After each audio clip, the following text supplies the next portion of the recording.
बहुत समय पहले की बात है। किसी घने जंगल में एक छोटा सा जलाशय था। उसमें एक मेढक रहा करता था। उसे एक दोस्त की तलाश थी। एक दिन उसी जलाशय के पास के एक पेड़ के नीचे से चूहा निकला। चूहे ने मेढक को दुखी देखकर उससे पूछा, दोस्त क्या हुआ? तुम बहुत उदास लग रहे हो। मेढक ने कहा, मेरा कोई दोस्त नहीं है जिससे मैं ढेर सारी बातें कर सकूं, अपना सुख दुख बता सकूं।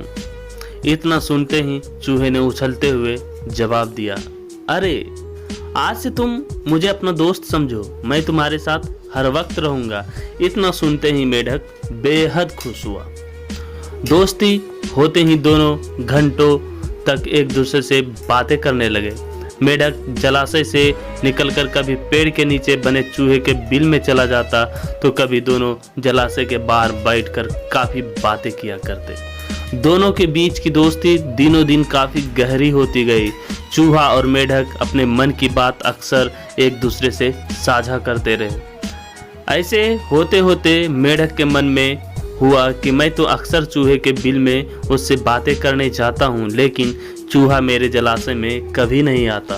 ये सोचते सोचते चूहे को पानी में लाने की मेढक को एक तरकीब सूझी।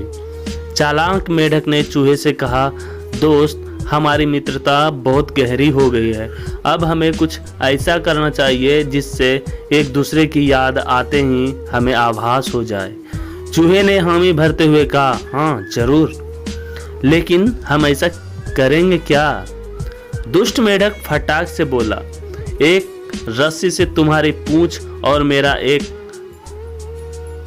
पैर बांध दिया जाए, तो जैसे ही हमें एक दूसरे की याद आएगी तो हम उसे खींच लेंगे, जिससे हमें पता चल जाएगा।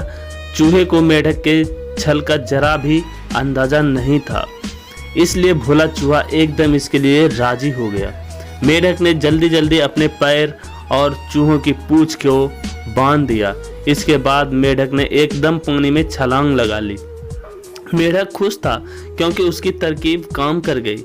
वहीं जमीन पर रहने वाले चूहे की पानी में हालत खराब हो गई। कुछ देर छटपटाने के बाद चूहा मर गया। बाज आसमान में उड़ते हुए यह सब देख रहा था। उसने जैसे ही पानी में चूहे को तैरते हुए देखा तो बाज तुरंत उसे मुंह में दबाकर उड़ गया। दुष्ट मेढक भी चूहे से बंधा हुआ था, इसलिए वो भी बाज के चंगुल में फंस गया। मेढक को पहले तो समझ ही नहीं आया कि हुआ क्या। वो सोचने लगा, आखिर वो आसमान में उड़ कैसे रहा है। जैसे ही उसने ऊपर देखा तो बाज को देखकर वो सहम गया। वो भगवान से अपनी जान की भीख मांगने लगा, लेकिन चूहे के साथ साथ बाज ने उसे भी खा लिया। तो दोस्तों, मेढक और चूहा की इस कहानी से सीख मिलती है कि दूसरों का नुकसान पहुंचाने की सोच रखने वालों को खुद भी नुकसान उठाना पड़ता है।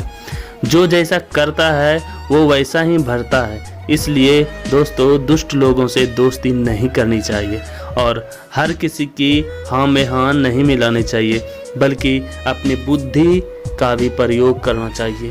तो ये चूहा और मेढक की कहानी आपको कैसी लगी, हमें कमेंट करके ज़रूर बताएं। और ऐसी अच्छी अच्छी कहानी सुनने के लिए हमारे channel A to Z story को सब्सक्राइब ज़रूर कर लें और अपने दोस्तों को ऐसी कहानी सुनाने के लिए इस वीडियो को शेयर ज़रूर कर लें।